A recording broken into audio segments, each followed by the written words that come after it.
बड़ा भाव दिया है। ब्रज गोपियां कहती हैं वो कभी भी ना मिले, जीवन पर्यंत ना मिले उद्धव, हम संपूर्ण जीवन उसकी याद में निकाल देंगे। संपूर्ण हमारा भी संकल्प है। कन्हैया कन्हैया पुकारा करेंगे, लताओं में ब्रज की गुजारा करेंगे, कहीं तो मिलेंगे वो बाके बिहारी, उन चरणों में चित हम लगाया करें। हे नाथ हे रमानाथ, ब्रजनाथ नासना, मगन मुद्वर गोविंद गोकुल ब्रजनार्णवात। ब्रज गोपियां रुदन करने लगी हैं, रोने लगी हैं और उनकी आंसुओं की धार बह रही है और आंसुओं की धारा पनारे के रूप में परिणत हो गई और वही प्रेम की नदी एक सरोवर के रूप में परिणत हो गई और मान सरोवर माने प्रेम की एक सरोवर बन गई है। उद्धव जैसा ज्ञानी उस भावरूपी समुद्र में नीचे ऊपर गोता खा रहा है। उद्धव जैसा ज्ञानी 7 महीने बाद होश आया तो ब्रज गोपियों की चरण रज में पड़े पाया, अपने आप को चरण रज का स्पर्श किया है। उद्धव के नेत्र सृजल हो गए, अस्त्र प्रवाह हो चला और ज्ञान की जो सेज सजी थी ना वो गुदड़िया बन गई है प्रेम के डंडों के प्रहार से। उद्धव ने एक ही बात कही है, हे गोपाल आसामहं चरण रेणु सामहं श्याम, वृंदावन किमपि गुलमतौषधीनां,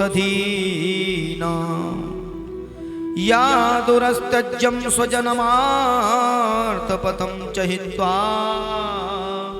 भेज मुर्कंद पदवी श्रुतिभिर्भो मृग्या। हे गोपाल, यदि मानव का शरीर मुझे मिले तो ब्रजमंडल में मिले, यदि पशु भी बनूं तो ब्रजमंडल में बनूं, और अगर पशु भी न बन सकता हूं तो किसी घास का तिनका बन जाऊं, ब्रजमंडल में बनूं, ताकि ब्रज गोपियों के चरणों की धूल मेरे मस्तिष्क पर पड़ जाए। ब्रज गोपियों की चरणों की धूल मेरे मस्तिष्क पर पड़ जाए और मैं पवित्र हो जाऊं। सुखदेव स्वामी कहते हैं उद्धव की मनस्थिति बिल्कुल बदल जाती है, विचारों में परिवर्तन आ गया है। आश्चर्य, उद्धव ने गोपियों को प्रणाम नहीं किया। उद्धव कहते हैं कि मैं इनको प्रणाम करने के योग्य भी नहीं हूं, इनको प्रणाम करने के काबिल भी नहीं, उनके चरणों की रज को ही प्रणाम किया है, उनके चरणों की रज को धूलि को अपने सिर पर लगाया है। वंदे नंद ब्रज स्त्रीणां पादरेणुभीक्षण सह, यासाम हरिकथोदितं पुनाति भुवन त्रयम्।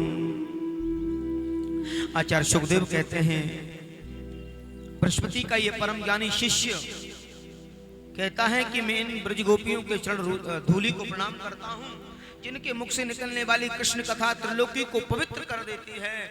उद्धव ने उन गोपियों को प्रणाम करके कहा है, देखिए मैं आपको वचन देता हूं, आज का सूर्य अस्त तब होगा जब कृष्ण यहां आ जाएंगे। ये मेरा वायदा है, ये मेरा वचन है। और उद्धव ने वहां से दौड़ लगा दी है। ऊधो सूधो है चलो सुन गोपिन के बोल, ज्ञान बजाई डुमडुमी और प्रेम बजायो ढोल। और जैसे ही पहुंचे हैं मथुरा, आइए ज्ञानी जी आइए, आपका स्वागत है, कैसे हो? पागल हो रहे हैं, वस्त्र फटे हुए हैं, बाल बिखरे हुए हैं, जटा बड़ी हुई है, ब्रजरज लगी हुई है। ओहो, आप तो बिल्कुल पागल हो गए। उद्धव कहते हैं ये वृंदावन है प्यारे, यहाँ रोज पागल आते जाते हैं। ये वृंदावन है, ये ब्रज है, क्योंकि वृंदावन का जो आनंद है वो अलग ही है। कहते हैं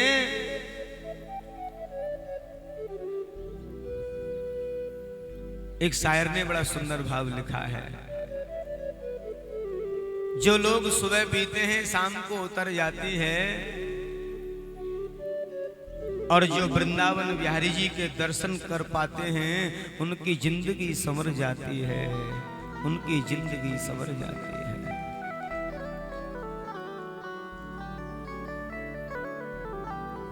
वैसे तो ये दुनिया ही पागल खाना है,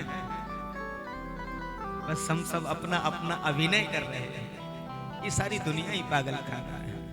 यहाँ पागल आते जाते हैं, यहाँ पागल आते जाते हैं। उद्धव मानो पागल प्रतीत हो गए। भगवान बोले आइए पागल जी आइए, आप तो बड़े ज्ञानी बन रहे थे, क्या हो गया आपको? वहां के गंवार अनपढ़ लोगों ने आपको क्या ऐसा पाठ पढ़ा दिया? चरणों में गिर गए हैं, एकदम से प्रणाम किया है। कन्हैया एक पल भी आपको यहाँ नहीं रुकना है, अभी इसी समय तत्काल अभी चले जाओ। आपको यहाँ नहीं रहना चाहिए, आपको तो ब्रज में ही रहना चाहिए। भगवान कहते उद्धव धैर्य रखिए, मुझे आपके ज्ञान पर पुट लगाना था, आपको अपने ज्ञान पर बड़ा अभिमान था, क्योंकि पाती पढ़ पढ़ जगत सब और पंडित हुआ न कोई, और ढाई आखर प्रेम का जो पढ़े सो पंडित होए। वास्तव में वही है ज्ञानी जो प्रेम रस को जानता है। जो प्रेम रस की गाथा को नहीं जानता वो ज्ञान पंगु की तरह होता है, अधूरा होता है। और जिस ज्ञानी के मन में, जिस भक्त के मन में प्रेम नहीं है, रसिकता नहीं, रूखापन है। कई लोग भगत तो बड़े होते हैं लेकिन बड़े रूखे होते हैं, बड़े रूखे।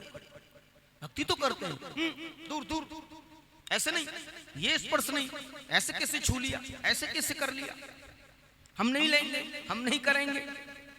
भक्त तो होते हैं लेकिन बड़े रूखे होते हैं। तो भक्त को चाहिए प्रेमी, ज्ञानी को चाहिए प्रेमी और रसिक होना, क्योंकि भगवत रसिक रसिक की बातें, और रसिक बिना को समझ सके ना।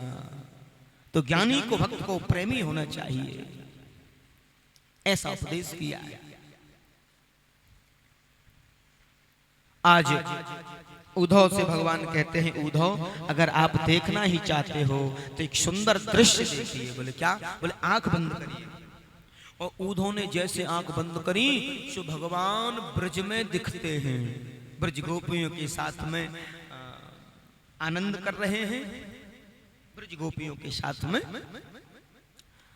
महाराज कर रहे हैं, कहीं गौचारण कर रहे हैं, कहीं बांसुरी बजा रहे हैं।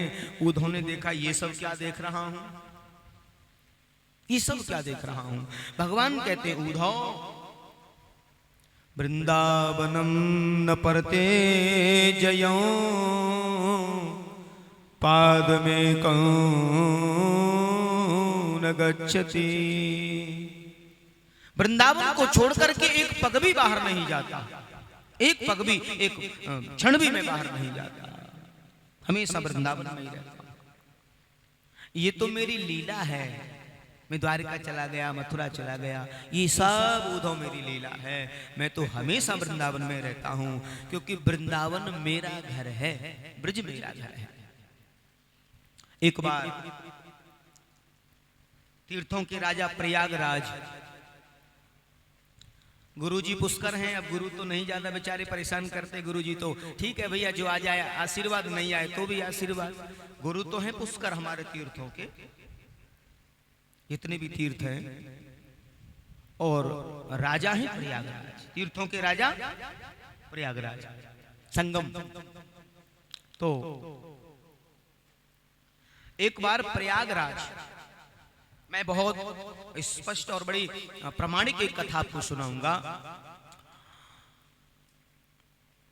एक बार प्रयागराज भगवान नारायण के पास, कृष्ण के पास में आए। भगवान से कहे, प्रभु आपको मुझे अपमानित करना था, क्या इसीलिए राजा बनाया? प्रयागराज ने जब ये कहा, भगवान बोले, क्या हो गया प्रयागराज? बोले, एक बात मेरी समझ में नहीं आती है कि सभी तीर्थ मुझे कर भेंट देते हैं, सभी तीर्थ मेरे लिए कर भेंट भेजते हैं, लेकिन छोटा सा वृंदावन आज तक कभी भी कर भेंट देने नहीं आया। और मैंने सूचना भी भिजवाई, मैंने स्वयं भी कहा तो मना कर दिया। बोले, हम किसी को कर भेंट देते ही नहीं, हम किसी को अपना कर भेंट देते ही नहीं। प्रभु मेरा अपमान नहीं है ये, बताइए कितना घोर अपमान है मेरा। भगवान मुस्कुराने लगे, हंसने लगे। कहा, प्रयागराज एक बात मैं आपसे पूछना चाहूंगा। बोले, पूछिए। बोले, आपको तीर्थों का राजा किसने बनाया? तीर्थों का राजा किसने बनाया? बोले, प्रभु आपने ही तो बनाया मुझे तीर्थों का राजा। बोले, भले आदमी, मैंने तुम्हें तीर्थों का ही तो राजा बनाया है, अपने घर का राजा थोड़ी बनाया है। तीर्थों का ही राजा बनाया है, अपने घर का राजा नहीं बनाया है, क्योंकि वृंदावन मेरा घर है, वृंदावन तो मेरा घर है। इसीलिए वृंदावन श्री ठाकुर जी का घर है, वृंदावन श्री बिहारी जी का निवास है। श्री वृंदावन बिहारी लाल। और वृंदावन की महिमा तो बड़ी आनंदमयी है, बहुत ही आनंदमयी है। बहुत ही सच घटना से अवगत कराना चाहूंगा। काशी से कार्यक्रम करके मैं लौट रहा था, विश्वनाथ बाबा के दर्शन किए, और मैंने कहा कि भाई संगम पड़ेगा, क्योंकि वहां से ज्यादा दूरी नहीं है विश्वनाथ से संगम की। सुबह का वक्त था, भोर का। हम लोगों ने अपने रथवान से कहा, भैया आए हैं तो संगम स्नान भी कर चलेंगे, जिंदगी में पहली बार अवसर मिला है ऐसा। तो स्नान करने जब गए, संगम तट की बिल्कुल स्पष्ट बात बता रहा हूं, सच घटना बता रहा हूं आपको जीवन की।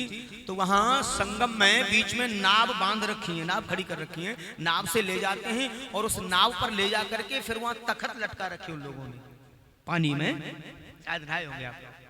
तो वहां संगम पर जाकर के जैसे ही मैंने अपने वस्त्र और ये सारे सब त्याग करके और मैंने स्नान के लिए गया, तो लखनऊ से कुछ भक्त लोग वहां स्नान कर रहे थे, कुछ वहीं प्रयागराज के भक्त थे, बड़े श्रद्धालु, बड़े वो देख रहे थे कि महाराज श्री आए हैं। और जैसे हम आए तो हमने तो वही, हम तो ब्रजवासी हैं, जाते ही जो है श्री बांके बिहारी लाल की जय, वृंदावन बिहारी लाल की जय, ब्रजवासी साहब एकदम अपने अपने वस्त्र उतार करके और छलांग लगा दी। मैंने कहा, भैया आराम से उतरना है। कुछ बुजुर्ग माताएं, कुछ भाई लोग उसमें स्नान कर रहे थे, तो मैं उनको सहयोग देके उनको वहां से निकाल रहा था कि ये निकल जाएंगे, उसके बाद में हम स्नान करेंगे। बस ये करते हुए कुछ भक्तों ने वहां देख लिया। मैं सच घटना बता रहा हूं। कई भक्त वहां पहुंचे, आकर के हमसे पूछा, महाराज श्री आप कहां से आए हैं? मैंने कहा, हम तो वृंदावन वाले हैं भैया, वृंदावन से आए हैं।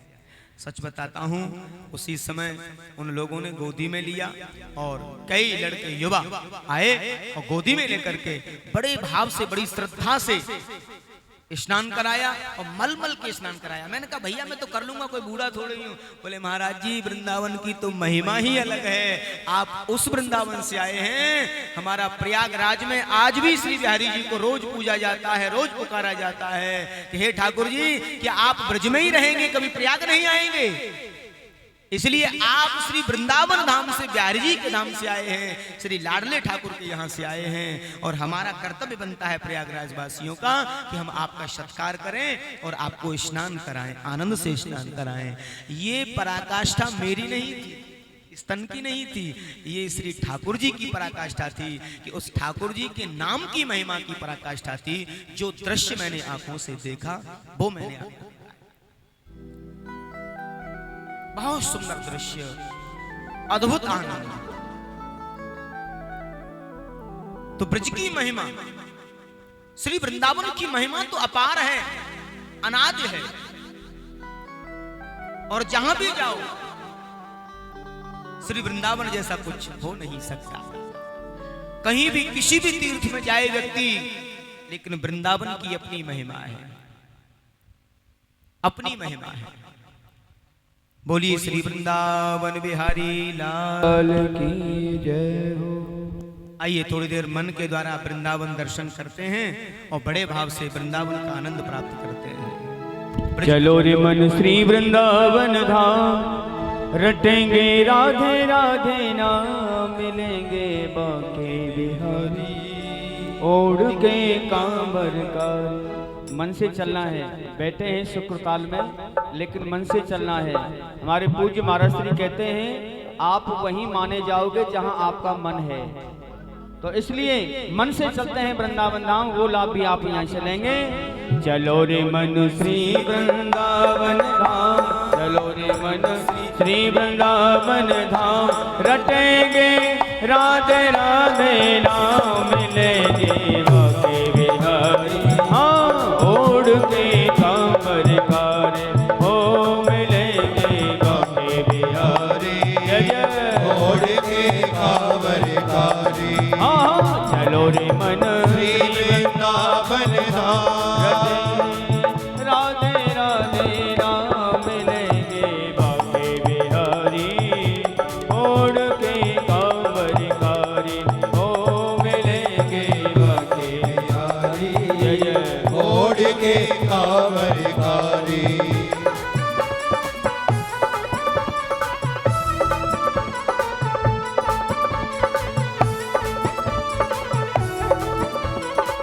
श्री वृंदावन बिहारी लाल की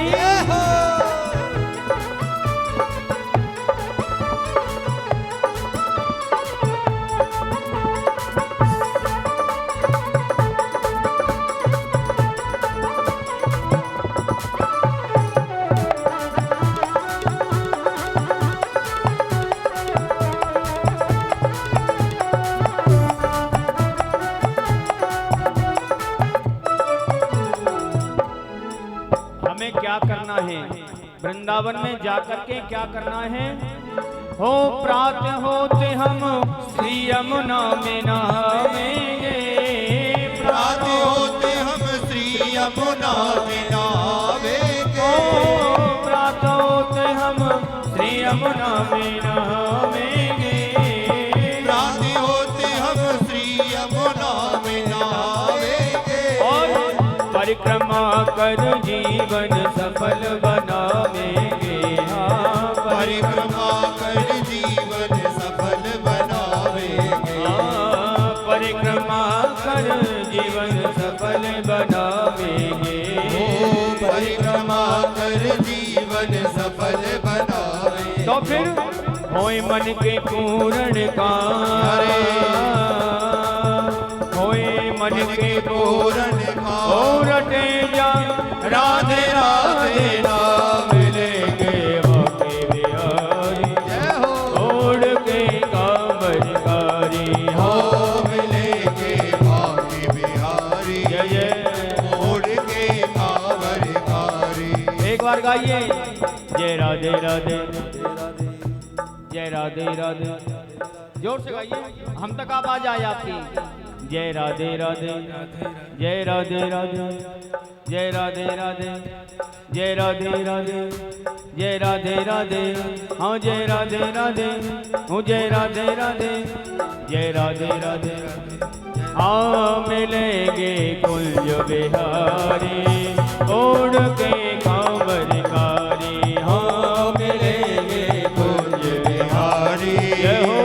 ओढ़ के कांवर कारी। और सब धामन से प्यारो वृंदावन धाम है, सब धामन से प्यारो वृंदावन धाम है, ओ सब धामन से प्यारो वृंदावन धाम है, सब धामन से प्यारो वृंदावन धाम है, सब प्यारो वृंदावन धाम है, क्योंकि वृंदावन के भूमि सबही नवा में मात जहाँ जाए गोपी बने ये बाबा भोलेनाथ।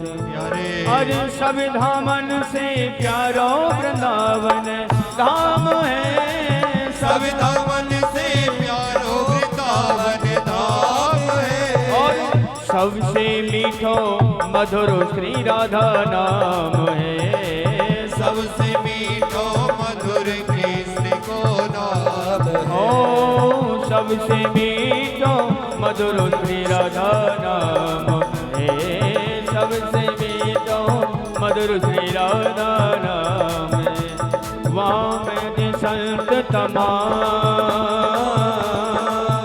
वहाँ मिले संत तमाम, रटे जा राधे राधे राधे देवके बिहारी, ओढ़ के कांवर कारी हो मिलेंगे बाके बिहारी, जय जय। ओढ़ के कांवर कारी।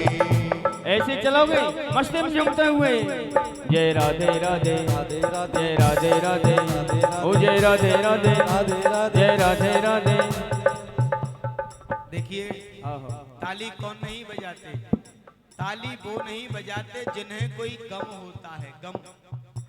ताली वो नहीं बजाते जिन्हें कोई गम होता है, और दोनों हाथ उठा करके ताली वो बजाते हैं जिनके दोनों हाथों में दम होता है। जय राधे राधे जय राधे राधे जय राधे राधे जय राधे राधे जय राधे राधे जय राधे राधे। और दूर दूर से नर नारी आते हैं, दूर दूर से नर नारियाँ आते हैं। ओ दूर दूर से नर नारी आते हैं, दूर दूर से नर नारियाँ आते हैं। अक्षय तेज के चरण तरस पाते हैं, ओ अक्षय तीज को चरण तरसिया पाते हैं। इसलिए ओ मन क्यों भटके खामा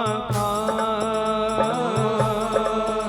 मन भटके खामा खा, ओ रटे जा राधे राधे नाम मिलेंगे बाके बिहारी, ओढ़ के कांवर कारी आ मिलेंगे बाके। जय जय। ओढ़ के कांवर कारी, ओ मिलेंगे बाके बिहारी, हाँ ओढ़ के कांवर कारी, ओ मिलेंगे बाके बिहारी, बिहारी। ओढ़ के कांवर कारी। ओ जय राधे राधे राधे राधे राधे राधे जय राधे राधे राधे राधे राधे राधे जय राधे राधे जय राधे राधे जय राधे राधे राधे राधे राधे राधे राधे राधे राधे राधे राधे राधे राधे राधे राधे जय राधे राधे राधे राधे राधे राधे राधे राधे। श्री राधा राधा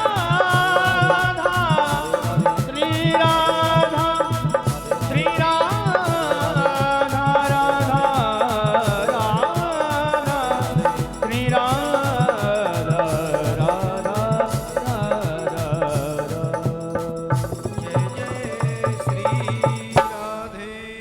जय जय श्री राधे श्याम। श्री वृंदावन बिहारी लाल की जय हो। एक बार प्रेम से बोलिए राधे राधे। आगे वृंदावन दर्शन कराया है उद्धव जी को, और स्वयं अपने आप को ब्रज में ही दर्शन किया है। उधर उद्धव जी बड़े प्रसन्न हैं। राधा और कृष्ण नाम की दो चीज एक हैं। सुखदेव स्वामी कहते हैं राजन, ये हमारा भ्रम है कि राधा अलग है और कृष्ण अलग है। हमारे ब्रज रसिक जन कहते हैं, जो को राधा नाम सुमिर हैं, यशुमति नंदन पीछे फिर हैं। यशुमति नंदन पीछे फिर हैं। भगवान नारायण की यहां पर एक प्रश्न होता है। कहते हैं कि राम रूपे भवेद सीता रुक्मणी कृष्ण जन्मति, अगर भगवान नारायण की पत्नी का नाम लक्ष्मी है तो वही नारायण जब राम के रूप में आते हैं तो सीता जी, लक्ष्मी जी सीता जी के रूप में आती हैं, और वही नारायण जब कृष्ण के रूप में आते हैं तो वही सीता जी रुक्मिणी जी के रूप में आती हैं। तो नारायण की पत्नी लक्ष्मी, राम की पत्नी सीता, कृष्ण की पत्नी रुक्मिणी, तो ये राधा क्या है, ये राधा क्या है, ये समझने का विषय है। राधा तत्व है। संस्कृत व्याकरण में अगर इसका अर्थानुवाद करते हैं, हमारे संतों ने बड़ा भाव दिया है। कहते हैं तस्मात् ज्योतिर्द्वेधा राधा माधव रूपकम। गोपाल सहस्त्रनाम की पुस्तक में जब आप पाठ करेंगे तो उसमें वर्णन आया है, एक ही ज्योति नीचे से ऊपर चली और दो रूपों में परिणित हो गई। एक है कृष्ण और एक है राधा। तो राधा जो है वो रस धातु से है और राधा जो है वो कृष्ण की आह्लादनी शक्ति का नाम है।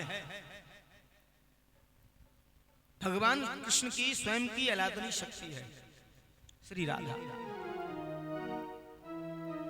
इसलिए राधा का प्रेम, गोपियों का प्रेम हमारे और आपके प्रेम जैसा नहीं है, निश्चल प्रेम है। निर्गुण ब्रह्म को जो उंगली पकड़ करके नचा दे, चुल्लू पर छाछ पे जो नाच नचा दे, उन ब्रज गोपियों को साधारण ग्वालन नहीं समझना चाहिए। क्या यह गोपी कोई साधारण ग्वालन है? उद्धव जी को भक्ति का सर्वांग दर्शन होता है। उद्धव जी गोपियों के जो समस्त भक्ति के रूप हैं, उन साधनों का दर्शन हुआ है और आज गदगद हुए हैं। भगवान कुब्जा आदि के घर गए, मन में बड़े आनंद की अनुभूति भई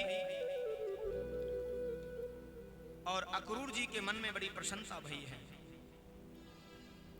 और यहाँ भगवान के और जो विवाह हुए हैं उन विवाहों के बारे में बताया है। तो कल आपको भगवान के विवाह की कथा सुनाई, जिसमें कि भगवान का विवाह रुक्मिणी जी के साथ में, जगदम्बा रुक्मिणी जी के साथ में हुआ है। अनेकों प्रकार की कथा सुनाते हैं। अस्थि और प्राप्ति की कथा को सुनाया, जरासंध की कथा सुनाई है और भगवान द्वारिका में वास किए हैं। बोली श्री द्वारिकाधीश की जय हो। सुखदेव स्वामी कहते हैं, राजा परीक्षित, भगवान के विवाह हुए 16,108। तो सबसे पहले तो ये समझना है कि 16,108 ही क्यों हुए, 7 क्यों नहीं हुए या फिर 9 क्यों नहीं हुए। कई लोग कहते हैं ना, अरे भगवान ने तो 16,108 विवाह किए, हम 2-3 कर लें तो कोई बड़ी बात है क्या? हाँ, ये बड़ा समझने का विषय है।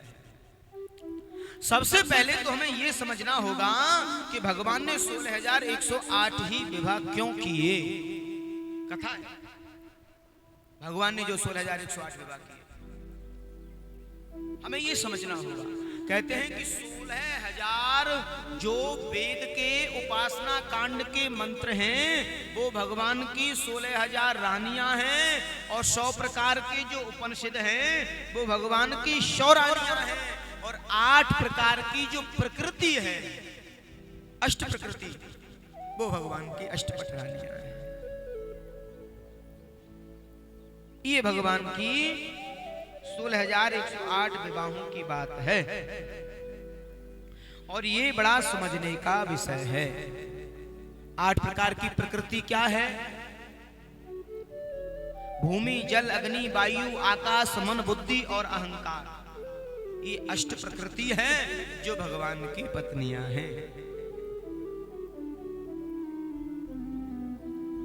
जीव में और ईश्वर में अंतर क्या है? जीव में और ईश्वर में अंतर क्या है? जीव प्रकृति के बस में है और ईश्वर के बस में प्रकृति है। ईश्वर कालातीत है, जीव काल के बस में है। हमें बाल्यावस्था से जवानी होगी, जवानी से बुढ़ापा होगा, मर जाएंगे। लेकिन भगवान बाल्यावस्था से युवा तक होते हैं, उसके बाद बुढ़ापा कभी देखा ही नहीं। बूढ़े राम बूढ़े कृष्ण देखे किसी ने? कभी सुना कि भगवान जी बूढ़े हो गए, चला नहीं जा रहा था? नहीं सुना। वो कभी बूढ़े होते ही नहीं। क्यों नहीं होते? क्योंकि उन पर काल का असर नहीं है, वो कालातीत हैं। हमारे और आपके ऊपर काल का असर है। हम काल के परिप्रेक्ष्य में हैं, वो काल से परे हैं। एक बार प्रेम से बोलिए राधे राधे। तो लक्ष्मी रूपी पत्नी और नारायण रूपी पति का मिलन हुआ तो दोनों गदगद हैं। आचार्य सुखदेव कहते हैं, राजन, जीवन में कितना भी सुख आ जाए, कभी भी भगवान को नहीं भूलना, और कभी भी भूलना मत अभिमान में। कामास्तु वसुदेवांसो दग्ध प्राग रुद्रमन्युना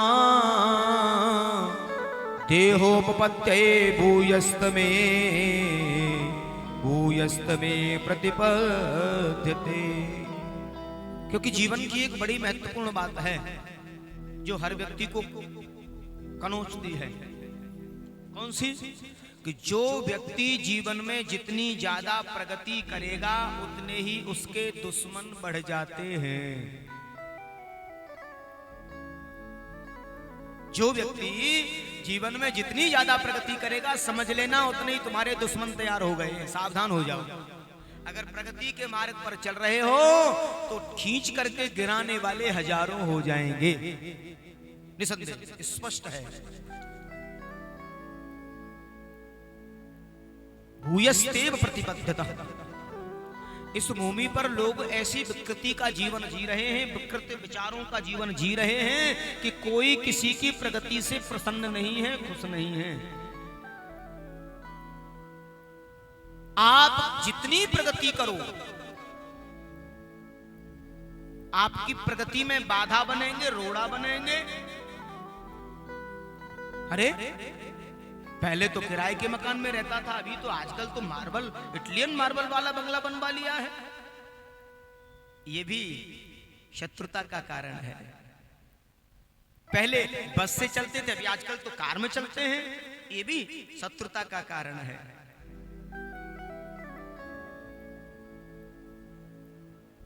तो जो व्यक्ति जितनी ज्यादा प्रगति करता है ना, उसके उतने ही दुश्मन हो जाते हैं, उतने ही दुश्मन हो जाते हैं। और ऐसे लोगों ने हमारी और आपकी तो औकात क्या है, भगवान को भी नहीं छोड़ा, ईश्वर को भी नहीं छोड़ा। हमारी और आपकी तो औकात क्या है, हम तो कभी कोई संकट आता है तो ईश्वर की इस कथा को याद कर लेते हैं। सोचते हैं कि लोगों ने तो भगवान को भी नहीं छोड़ा, उन्हें भी लांछित करना, कलंकित करना, कैसे भी गिराने का प्रयास किया, स्वयं भगवान को भी नहीं छोड़ा। लेकिन एक बात जरूर है, कितना भी संकट आ जाए, कितना भी घोर संकट आ जाए, कभी घबराना नहीं चाहिए। क्योंकि दुख में तड़फो मती, सुख में फूलो मती। प्राण जाए मगर नाम भूलो मती। मुरली वाले को मन में रिझाते चलो। कृष्ण गोविंद गोपाल गाते चलो। कृष्ण गोविंद गोपाल गाते चलो। और इस बात का निश्चयात्मक अनुभव करें। इतनी बात है, जीवन की बड़ी अद्भुत बात है।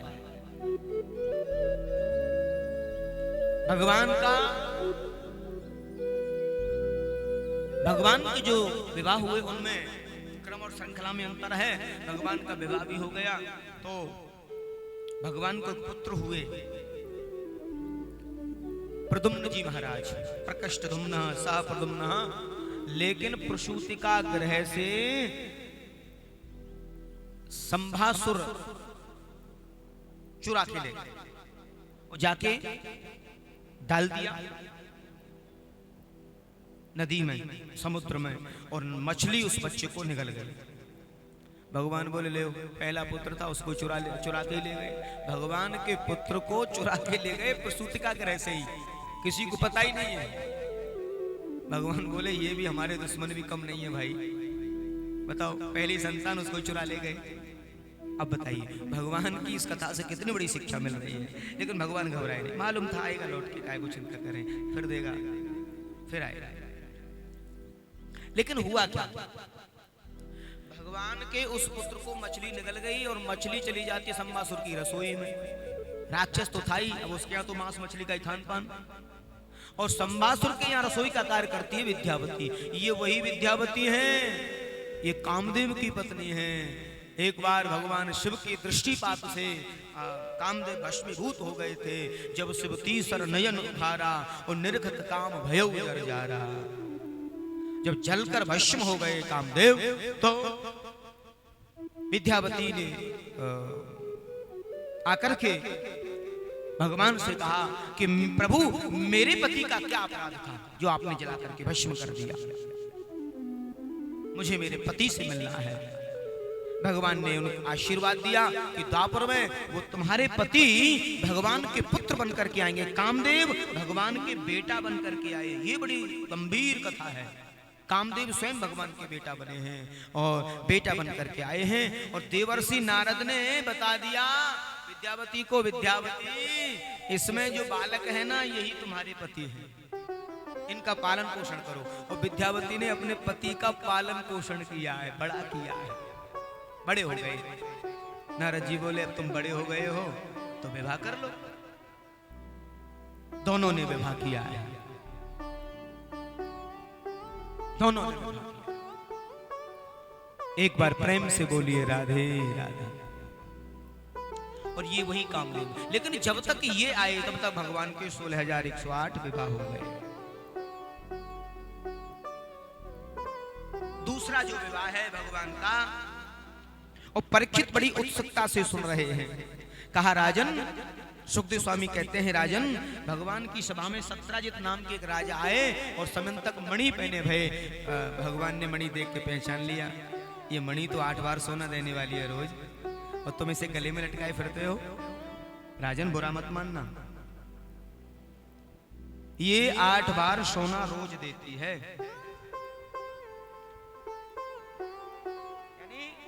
200 किलो सोना रोज देने वाली मणि को गले में लटका के फिर रहे हैं।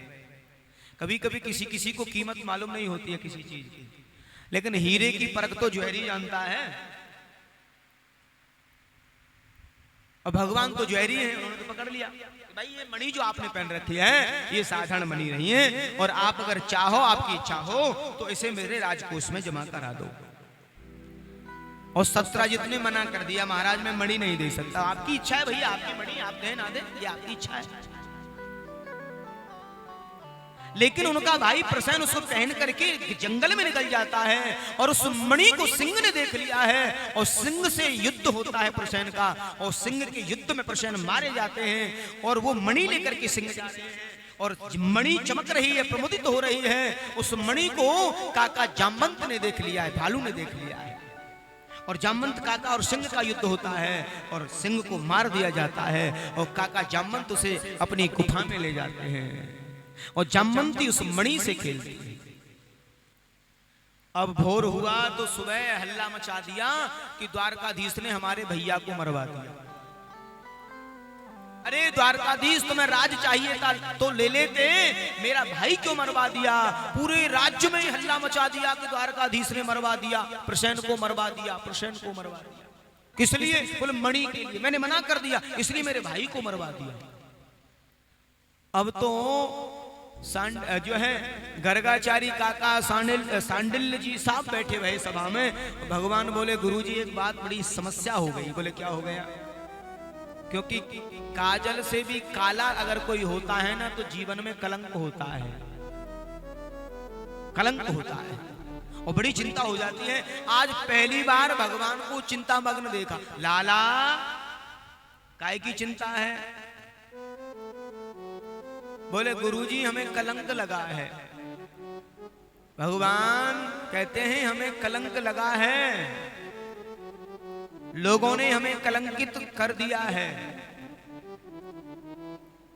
तो लोग तो भगवान को भी कलंकित कर सकते हैं, हमारी और आपकी औकात क्या है? हम कितना भी अच्छा करें, कितना भी बढ़िया करें, लेकिन लोग तो किसी को भी कलंकित कर सकते हैं। ये लोगों की अपनी धारणा है।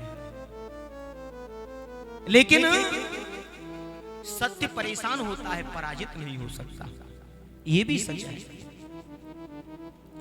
भगवान से गर्गाचारी बाबा बोले लाला तेने सावन के महीना में चौथ को चंदा देख लिया है, हाँ? और ऐसो है वे तो भैया गड़बड़ है जाए, तेने देख लियो ठीक है। अरे महाराज कछु पतो नाए, चंद्रमा देखो के नाए, पर कलंकित कर दिया लोगों ने। पर कोई बात नहीं, उसको स्पष्ट करना है और हमें उसको प्रस्तुत करना है। कोई आपको कलंकित करे उससे क्या? किसी के कलंकित करने से आपका जीवन कभी कलंकित नहीं हो सकता।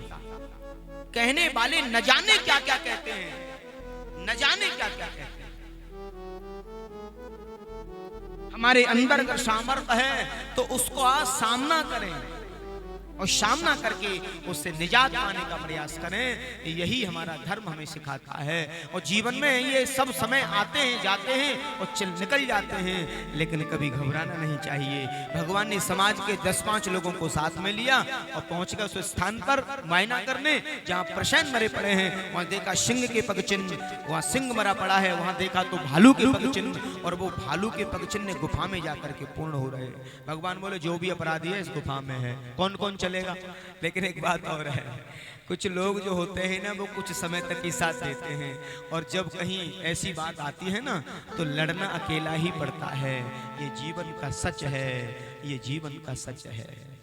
जब तक आप अच्छे से दिख रहे हो, अच्छी व्यवस्थाएं दिख रही हैं, तब तक लोग आपके साथ हैं।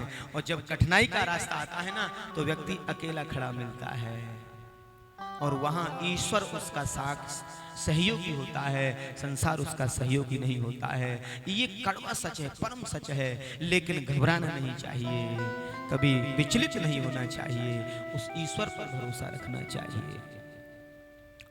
एक बार प्रेम से बोलिए राधे। भगवान गए हैं, सभी लोग बोले महाराज देखे आओ जो भी हो, अब आपको सुलझना है, कलंकित आप ही को होना पड़ा है, और गुफा गहरी है, हम तो जाएंगे नहीं भैया, हम जाएंगे, हमें कलंक लगा है। भगवान गए, देखा तो मणि चमक रही है और जामवंती मणि से खेल रही है। जाते ही सबसे पहले मणि को छुड़ाया। लारी किसने दे दिया तुझे इस मणि को? जामवंती चिल्लाई पिताजी पिताजी कोई आया है, मुझे डरा रहा है। और जामवंत जी ने देखा कोई पुरुष आया है, डरा रहा है मेरी बेटी को। छलांग लगाई है और छलांग लगा करके भगवान पर जामवंत जी कूद पड़े हैं। और जामवंत और भगवान का युद्ध होता है, 17 दिन तक युद्ध चला है। और जामवंत आज घुटने टेक देते हैं, नस नस ढीली हो गई है। और जैसे जामवंत घुटने टेके हैं, उसी समय जामवंत को द्वारकाधीश के स्वरूप में श्री सीता और राम के दर्शन हो जाते हैं। प्रभु पहचान गिरे गए चरना, जाकी रही भावना जैसी, प्रभु मूरत देखी तिन तैसी। हे मेरे रघुवर, हे मेरी जानकी, बस मैं समझ गया आप साधारण नहीं हैं, आप तो मेरे प्रभु हैं। क्योंकि वरदान दिया था काका को, काका ने वरदान मांगा था। जामवंत जी ने जब लौट रहे थे युद्ध से पूर्ण होने के बाद तो सबको वरदान दिया। काका जी बोले हमें वरदान क्या देना है प्रभु? बोले सबने लिया, आप भी ले लो। बोले मेरी तो इच्छा अधूरी है। बोले क्या? बोले मेरी इच्छा अधूरी इसलिए है कि आपकी सेना में और रावण की सेना में कोई योद्धा ही नहीं था जो मेरे से कुश्ती लड़ सकता, मल्ल युद्ध करता। साहब कोई तीर चलाने वाला, कोई बाण चलाने वाला, कोई गदा चलाने वाला, कोई शक्ति चलाने वाला, हाँ? तो मेरी तो बाजुओं में आज खुजली चल रही है, और मेरी खुजली कैसे मिटेगी? तो रघुवर सरकार बोले काका जी, स्वामी और सेवक का कभी युद्ध नहीं होता, पर आपकी इच्छा इस युग में नहीं अगले युग में पूरी करूंगा। आप चिंता मत करिए, खुजली मिटाऊंगा, कभी दोबारा नहीं होगी। ऐसा युद्ध हुआ है। जामवंत जी का और द्वारकाधीश का और प्रणाम किया। प्रभु अब मेरी एक ही इच्छा है कि मेरी इस बेटी को अपने चरणों की दासी बना लीजिए। और यहाँ गंधर्व विधि से भगवान किया है और मणि के साथ जामवंती लेके आए हैं।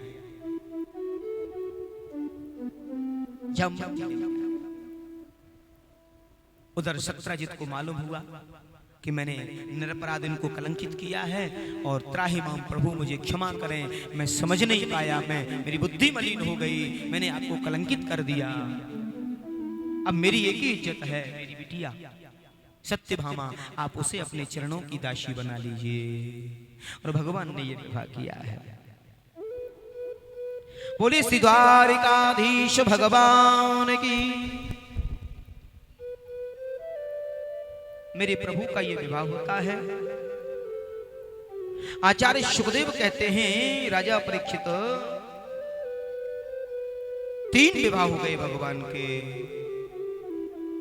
और एक बड़ी विचित्र बात, अब भगवान जहां भी जाते हैं वहां सत्यभामा साथ में जाती हैं। सत्यभामा को पूछ करके काम होता है। क्यों?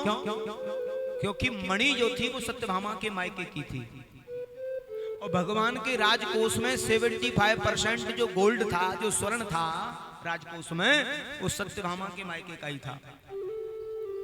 और जो पत्नी मायके से इतना धन माल लेके आए तो उसका तो फिर कहना ही अलग होता है भैया, उसकी अदाई अलग हो जाती है।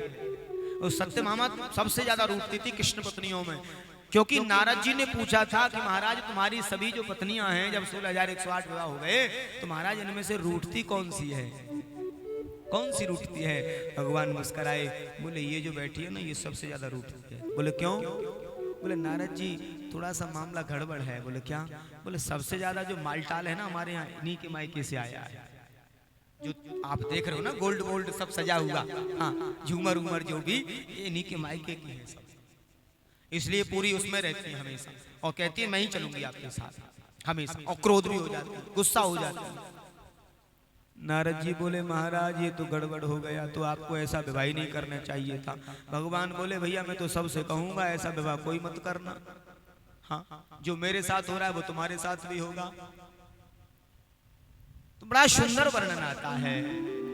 सुखदेव स्वामी कहते हैं राजन भगवान का ये चौथा जो विवाह हुआ है वो यमुना मैया के साथ में हुआ है, कालिंदी मैया के साथ में हुआ है। अर्जुन के साथ घूमने गए यमुना के किनारे और इंद्रप्रस्थ के समीपस्थ वहीं यमुना के पुलिन में, और एक सामरी सलोनी एक युवती बैठी है। और अर्जुन ने पूछा आपका परिचय? बोले मैं यमराज की बहन हूँ, सूर्यपुत्री, और पति ढूंढने आई हूँ। अर्जुन बोले पति ढूंढने का काम तो पिताजी का होता है, घर वालों का होता है। बोले उन्हें मिला ही नहीं कोई। किसको ढूंढ रही हो? बोले मैं तो द्वारकाधीश को ढूंढ रही हूँ, कृष्ण को ढूंढ रही हूँ। बोले वो तो मेरे रथ में बैठे हैं, कहो तो मिला दूं। तो अर्जुन ने हाथ में हाथ दिया है कालिंदी का भगवान के। और यहाँ पर चौथा विवाह हुआ है और 5वां विवाह भगवान का मित्र वृंदा के साथ में हुआ है। बड़ी परम सुंदरी है मित्र वृंदा। और आगे जो विवाह भगवान का हुआ है 6वां वो नग्नाजिति के साथ में हुआ है। 7 बैल खड़े किए हैं महाराजा नग्नाजित ने। इन बैलों को एक साथ में जो नकेल कर देगा कोई भी राजा, उसी के साथ में मेरी बेटी का विवाह होगा। अब जितने भी राजा थे वो तो सब भैया चौपर वाले थे। कोई भी राजा किसी ने कोई गैया या बैल थोड़ी चराए थे।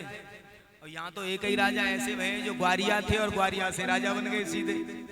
और जो ग्वारिया रहे हों तो एक ही इशारे में बैल एक जगह खड़े कर दिए, पहले ही इशारे में। जैसे ही द्वारकाधीश गए तो एक ही इशारा किया और ग्वारिया भगवान ने एक ही इशारे में 7 बैल एक जगह खड़े कर दिए। राजा चकित हो गए, ये द्वारकाधीश के अंदर क्या कला है, क्योंकि बाद में उनको मालूम हुआ कि ये पहले तो ग्वारिया ही थे, गाय और बछड़ा ही तो चराते थे, इसीलिए बुला लिया, इकट्ठा कर दिया और एक साथ में नकेल डाल दिया है। और नग्नाजिति के साथ में विवाह हुआ है भगवान का। आगे ये 6वां विवाह हुआ है और राजा देवी नाम की एक रानी हैं जो अपना राज्य स्वयं संभालती हैं, उनकी एक बिटिया है भद्रा। राजा देवी ने कहा कि मैं वीर पुरुष मानती हूँ भगवान द्वारकाधीश को, मेरी बेटी भद्रा का विवाह भी इनके साथ हो जाना चाहिए। और ये सप्तम विवाह भगवान का भद्रा के साथ में हुआ है। मध्य भारत के एक राजा हैं, उनके एक बेटी है लक्ष्मणा, और भगवान का जो विवाह है वो लक्ष्मणा के साथ में हुआ है। द्वारकाधीश भगवान की जय हो। 8 विवाह हो गए। भौमासुर नाम का एक राक्षस है और उसने बड़ा पापमय कार्य किया है और उसका संकल्प है कि 21,000 कन्याओं के साथ में एक साथ विवाह करूंगा, और 16,000 की संख्या में कन्याओं को इकट्ठा कर लिया है। किसी को चुरा कर ले आया, किसी को लड़ कर ले आया, किसी को जबरदस्ती ले आया और कारागृह में बंदी बना दिया है। भगवान गए हैं और उसको युद्ध में समाप्त किया है, उसको मुक्ति प्रदान कराई है और उन कन्याओं के समीप भगवान पहुंचे हैं। यहां पर एक बड़ा प्रश्न होता है, ईश्वर तो उनके ही जिनका इस दुनिया में कोई नहीं होता है। कहते हैं सारी दुनिया में जब कोई हमारा नहीं है तो याद रखना उस समय ईश्वर हमारे हैं, उस समय ईश्वर हमारे हैं। और दुनिया में जब कोई नहीं होता है तो परमात्मा हमारे होते हैं। और सारी दुनिया जिसको दुदकार दे, सारी दुनिया जिसको दूर कर दे, ईश्वर उसे अपने समीप बुलाते हैं। क्योंकि दरबार में राधा रानी के दुख दर्द मिटाए जाते हैं और दुनिया के सताए लोग यहाँ सीने से लगाए जाते हैं। भगवान ने भी यही प्रयास किया, विचार किया कि अगर 16,000 की संख्या में ये बेटियां जेल से रिहा होकर के अगर जाती हैं तो कोई भी बड़े घर का राजकुमार इनसे विवाह नहीं करेगा। क्यों? क्योंकि ये तो भौमासुर की बंदी बनके आई हैं। कोई भी बड़े घर का राजकुमार विवाह नहीं करेगा। और दूसरा, अगर इनके जीवन में 2 ही मार्ग हैं, या तो ये गलत मार्ग का अनुकरण कर लेंगी, किसी गलत मार्ग पर चली जाएंगी, और या फिर अपनी जान गवा देंगे। और दोनों में से अगर कोई भी कार्य होता है तो दुर्विघ्न फैल जाएगा। और मेरा जो अवतार ब्रज में संसार में हुआ है वो धर्म की रक्षा के लिए हुआ है। मुझे धर्म को बचाना है, धर्म को बचाना है। भगवान ने कारागृह से उनको मुक्त किया है, एक जगह बिठाया है, कहा देवियों मैं आपसे पूछना चाहता हूं कि आपको किसी प्रकार का कष्ट है? बोले प्रभु आपसे क्या छुपा है, हमारे जीवन में अंधेरा ही अंधेरा है, अब उजाला चाहिए, अब उजाला चाहिए। और आप आ गए, हमारा विश्वास मजबूत हो गया, क्योंकि आप आए हैं। बहारो फूल बरसाओ, मेरे घनश्याम आए हैं, मेरे घनश्याम आए हैं। हमारा मन कहता है कि आप आ गए, अब चिंता का विषय नहीं है। कहा देवियों अगर आप बुरा न मानो तो मैं आपको एक बात कहता हूं कि मैं आप सबसे एक साथ विवाह करना चाहता हूं, एक साथ विवाह करना चाहता हूं। वो बेटियां, वो कन्या, जो लड़की, जो कन्याएं थी वो साष्टांग चरणों में लेट जाती हैं। हे प्रभु हम तो आपकी दासी हैं, हमारा दासत्व स्वीकार करें, बस आपकी कृपा बनी रहे। और यहाँ भगवान ने उन 16,000 कन्याओं के साथ में एक साथ विवाह किया है। श्री द्वारकाधीश भगवान की जय।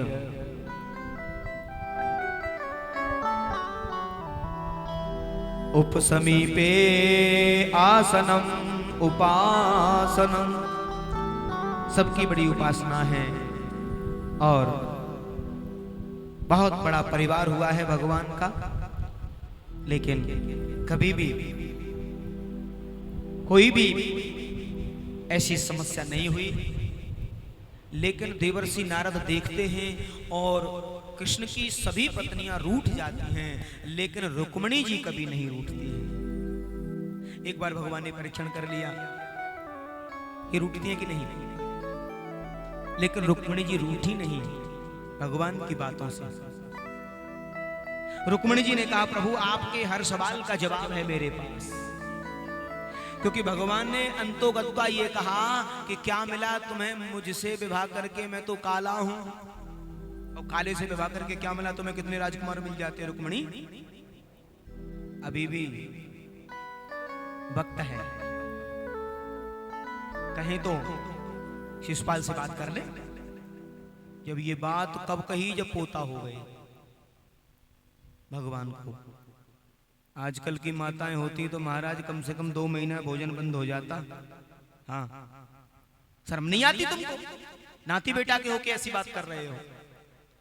हाँ, लेकिन रुक्मिणी जी को क्रोध नहीं आया, और रुक्मिणी जी से अनेकों बात कही। उनमें से अंतिम बात ये थी, रुक्मिणी जी बेहोश हो गई। जब होश आया तो उनकी सभी बातों का जवाब दिया है, और अंत में जो कहा उनका जवाब दिया है। कहा प्रभु आपने कहा कि काले से विवाह करके क्या मिला। जो रुक्मिणी जी कहते हैं नंदलाल आप काले नहीं हो, आप तो जगत के उजाले हो। एक बात कहूं नंदलाल? बोले कहिए। बोले तुम तो लाला हो, अगर लाला की जगह कहीं लाली होते ना तो गड़बड़ हो जाता। क्या हो जाता? बोले जो नंदलाल तुम होते लली, जो नंदलाल तुम होते लली तो गले कट जाते करोड़न के, गले कट जाते करोड़न के। क्योंकि लाला की जगह अगर आप लाली होते तो कितनी सुंदर दर्शन की मनोहरमयी छवि आप में निहारते लोग, और आपके लिए लड़ लड़ के मर जाते। मैंने इसलिए आप ही को चुना है, इसलिए आप ही को चुना है। लाली मेरे लाल की जिद देखूं तित लाल, और लाली देखन मैं गई मैं भी हो गई लाल, मैं भी हो गई लाल। एक बार प्रेम से बोलिए राधे राधे। मैंने तो राम रूपी कृष्ण रूपी रतन धन पाया है। मीरा ने कहा, मीरा ने भी तो यही गाया ना? क्या गाया? पायो जी मैंने राम रतन धन पायो, पायो जी मैंने राम रतन धन पायो, पायो जी मैंने राम रतन धन पायो, पायो जी मैंने राम रतन धन पायो, पायो जी मैंने राम रतन धन पायो। वस्तु अमूलक दई मारे सते गुरु, वस्तु मारे सते गुरु गिरे पा कर अपनायो, पायो जी मैंने राम रतन धन पायो, पायो जी मैंने राम रतन धन पायो। जी जन्म जन्म की पूंजी पाई, जन्म जन्म की पूंजी पाई, हो जग में होत सुहायो, पायो जी मैंने राम रतन धन पायो, पायो जी मैंने राम रतन धन पायो। देखिए हमने और आपने यहाँ क्या पाया है, हमने और आपने यहाँ क्या पाया है? कुछ पाया है आपने और हमने पाया है। क्या पाया है? मीरा ने जो पाया वही आपने और हमने पाया है। जन्म जन्म की हो पूंजी पाई, जन्म जन्म की पूंजी पाई, वो जग में सबई सुहायो, पायो जी मैंने ओ राम रतन धन पायो, पायो जी अजी खर्चे ना कोई चोर न लेवे खर्चे न वे कोई चोर न लेवे दिन दिन बढ़त सवायो पायो जी मैंने राम रतन धन पायो पायो जी मैंने राम रतन धन पायो अरे सत की नाम केवटिया सत गुरु सत की नाम केवटिया सत गुरु भव सागर तर आयो आयो जी ओ राम रतन धन पायो पायो जी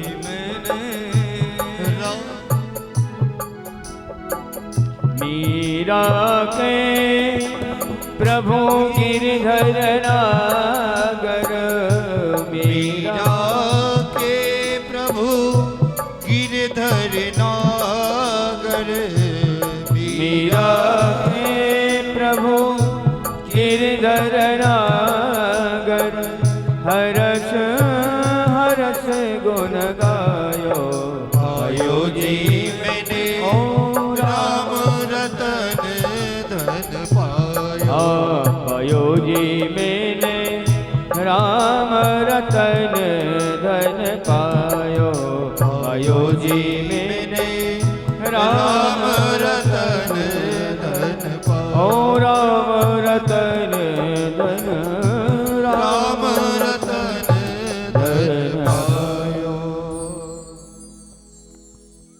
एक बार प्रेम से बोलिए राधे राधे। तो यहाँ आकर के क्या पाया? हमने राम रूपी रतन को पाया है, हमने कृष्ण रूपी रतन को पाया है।